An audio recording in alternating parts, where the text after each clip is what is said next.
Hi guys, this is Lily Corniel with Teacher Talks with Mrs. C, and we're doing our Dear New Teacher series. In this particular series, we're going to be talking about executive function. We're going to find out what is executive function, what are the three main components of it, what does it look like when you have a deficit in one of these three major areas, and what are some things you can do and strategies you can put in place, how can we identify it, and how can we support anyone that is having an executive function deficit. So let's get started. Executive function is a mental process that connects some of your past experience to your current and present action. Executive function skills are used to plan, organize, strategize, pay attention and focus, and remembering details. It affects also your memory. It is no surprise that anybody that has an executive function deficit will struggle with planning, managing your time, managing your space, and the memory and things that you remember. Things that executive function helps us do: stay on task, set goals and carry them out through completion, by remembering your instruction, planning, by sustaining your focus and attention to finish these tasks.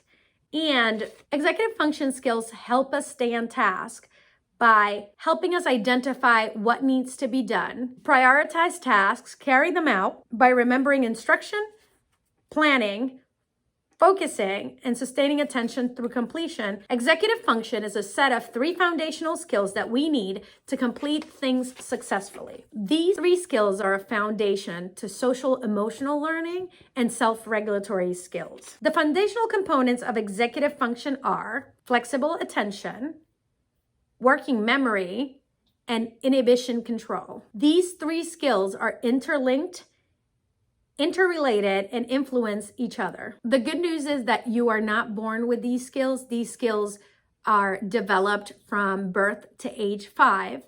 You are able to teach skills, and we absorb all this information from birth to adult. Flexible attention is your ability to shift your attention from one task to another. It is the ability to think about what's coming at you, prioritizing what's more important, changing your plan midway, and being able to refocus. Think of a group of students and there is a disruption in your lesson. Somebody comes in, you have those students that will look up, take a look when the door opens or the phone rings, and they're able to get right back on track and continue working. Whereas there's that one student or more students that look over and then realize, ooh, there's a pink piece of paper next to the window, and that makes them remember the birthday party they went to on Saturday. And for some reason from there, the attention spirals out of control. That's what flexible attention is the ability to shift from one thing to the next and then be able to either return back on task or prioritize and change midway. Deficits in flexible attention, or cognitive flexibility as is also known, shows up as if a student is stubborn or uncooperative. That student that you tell the same direction to 4 times, and for some reason they, in your mind's eye, they don't want to follow your direction, but it's actually a deficit in flexible attention. They kind of get stuck on one thing, or they have tunnel vision. You do see it in students with ASD where but today is Wednesday and on Wednesdays I go to, and they just sort of get stuck there. You have students that have also ADD or ADHD where they thrive in an environment where the schedule is the same and is constant because it's predictable, and they kind of fall into the routine, but any change or deviation from there will make them forget what they were doing, what's the next step, and to kind of get themselves organized and back on track. The second one is working memory. Working memory is the ability to process important information or multiple pieces of information at the same time and then prioritize for use. So where we see this a lot is if a student is giving three-step directions and they finish one, they do one or they can do two. And the teacher would say, but I told you, get your math homework, grab your book and meet me on the rug. And they might just get the book and go to the rug, or just go straight to the rug. And then you have to prompt, Where's your book? Did you get your homework? What are the 3 things we talked about? And you have to understand that that's not something they're doing on purpose or that they're careless. It is definitely a deficit in the working memory piece of the executive function skill. The third one is inhibitory controls, also known as impulse control. It allows us to take a minute when we receive some information and think about how we're going to react to that initial feeling. Thinking before you act. It allows us to resist impulses and helps us set goals to carry them out. So, I have a test due on Wednesday. Then you stop and you panic for a second, and then you start and think, all right, well, today's Tuesday, but I still have time. And after my game, I can go home and study. That kind of stuff, that kind of stop and think when you panic, as opposed to that person that will say, oh my God, a test, oh my God, a test. And that inflexible thinking gets them stuck in, there is a test coming, and you don't plan to be able to shift what you were planning to do or where you were going in order to fit in what you need, which is time to study. People with poor inhibitory controls cannot sustain attention to tasks to see it from beginning to end. They come across as disregarding directions or being careless. So if you have a particular student that has impulse control, they might just realize the bell rang, I'm gonna go, I gotta get to the bus, and in the meantime they forget their backpack, they bump into somebody, then they have to come back again because they realize my backpack I forgot. While they came back for the backpack, they dropped their coat. It is the inability to stop for a moment and think and plan, what are the 3 things I need in order to get out of here successfully and have everything I need. So now we have what is executive function, which are the 3 processes of the brain: inhibitory controls, working memory, and flexible attention. We know that they're all interlinked and interrelated. That is something that we're not born with, but we are actually developing until about the age of 5 through the form of play and practice. It does not develop in all students, and that's what we call an executive function deficit or executive dysfunction. The good news is, even if you have students that have a deficit in that area, there is still time for them to learn these skills and be taught. And you have time until you're about your early 20s and adulthood to practice or exercise that part of your brain. Now let's talk about, how does executive functioning affect learning? What does it look like? A deficit in one or more of those particular areas may show up in a student's ability to make plans, to time manage in the moment, and also for task completion. Multitasking, an inability to multitask, got to do one step at a time, one thing at a time, following multiple directions, because that working memory only allows us to hear either the first or the last thing that you said. It affects their ability to engage in group work and your ability to interact with other students because of those impulse control deficits that we have going on. It will reflect on your work because you're either rushing through it, did not get the information, you cannot receive a full body of information, synthesize it, and give back what you need. It allow you the flexibility to course correct if you make a mistake. So you have the students that you point out a mistake and it either makes them mad or they get upset. They don't have the ability to time manage and finish work on time.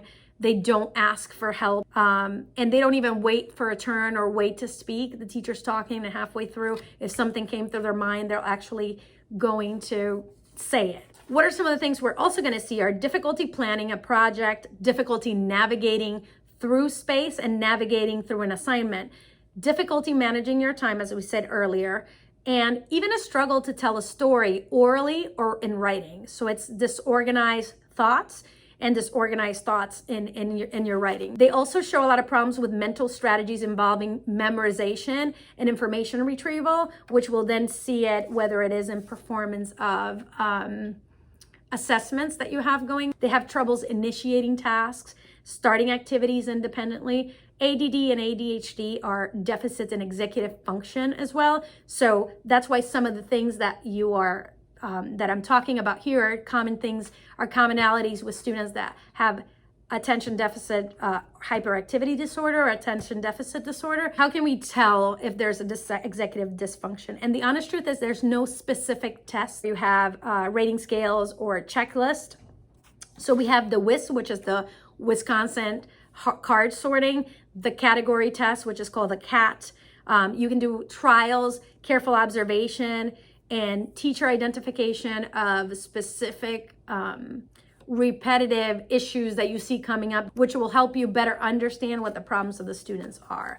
From there, we can come up with strategies that we can use to help. Relying on visual aids and using a lot of pictures tend to solidify and help, starting with the end in mind. So for instance, if your problem is packing up or unpacking, showing the student what the finished product looks like in a form of a picture will have more of an impact. Okay, so when you're ready to go, this is what you look like. And you will have a picture of a backpack and the coat and all that. Rather than saying, okay, before you leave, remember these 4 things: your backpack, your coat, your folder, and your lunchbox. The working memory is impacted by it. So tomorrow they won't remember. You can also have the checklist, but again, that working memory, they'll just forget to check the checklist. Use tools like time organizers, computers, watches, and alarms. Also applications that help keep students organized. If you have littles, those visual schedules, what comes first, then what comes next. Also written directions for your older students that I can actually read. Support in managing their time, creating a visual task or a to-do list. Now, I do want to warn you about this to-do list, because if you create the to-do list for them, then all they are getting used to is you still prompting through a list. So what you want to do is help them come up with the list, or help them see and understand the reason for needing the list, so that eventually the responsibility shifts from you regulating the student to the student self-regulating. Breaking long assignments in chunks and assigning deadlines. Students with executive dysfunction know there's a project due 3 weeks from now. They think that 2 days before the project is due, they can just sit down and do it. So chunking it and saying, in 4 weeks our project is due, and the first week what you want to do is identify and find your 4 sources. Week 2, read and summarize 2 articles by Tuesday and the other 2 by Friday. Third week is get your information ready in this, and you can provide a visual organizer, and then leave a day or 2 to have it, to do one final draft revision, and then due date. Because honestly, they don't visualize or plan ahead the different steps needed. They just know they have to write up. Using time management software and applications, teaching them to use planners and agendas and calendars to jot down all the information, because when all this is coming at once, especially high schoolers where you have multiple periods a day with different assessments, they think they can remember. Again, working memory, if that's a deficit, you're not going to remember to study. You're not going to remember when it's due. So getting them used to using those strategies that work for them is definitely something that will assist and support them. Helping them figure out how to manage your space and your materials. If you take a look at the desk or the backpack of a student that's been diagnosed with ADD, and then you say, we need to clean your desk, or you need to find your assignments, you can see panic setting through. They don't know where to start. They don't know where they're going to go. 9 times out of 10, you're probably going to see some sort of behavioral response of panic and I don't know, I don't have it. Sometimes you have students that don't turn in work and it's sitting at the very bottom of the backpack and they just didn't remember to take it out and hand it to you, even though you said, can I get your homework from Tuesday? Minimizing clutter definitely helps students with executive dysfunction. And what I want to leave you with is ways in which you can practice executive function and skills. And I run across enhancing and practicing executive function skills with children from infancy to adolescent, done by the Center of the Developing Child in Harvard University. And this is what it looks like. It will provide you with an introduction of what is executive function and self-regulation skills, the 3 areas it affects, which are working memory, inhibitory control, and the cognitive flexibility. The different games you can play to help develop executive function skills by different age groups. It gives you additional resources. I also ran across standard interventions for executive function, but the reason I like this the most is because it provides you a framework. These skills are best when taught in context of everyday executive function routine that can be used in specific executive skills in a goal, plan, do, review system. It provides you with a goal, plan, do, and review sheet. And it looks like this. What this sheet has is the goal. What do I want to accomplish? So it allows the student to self-monitor and self-regulate. It does the planning section. So what equipment and materials do I need?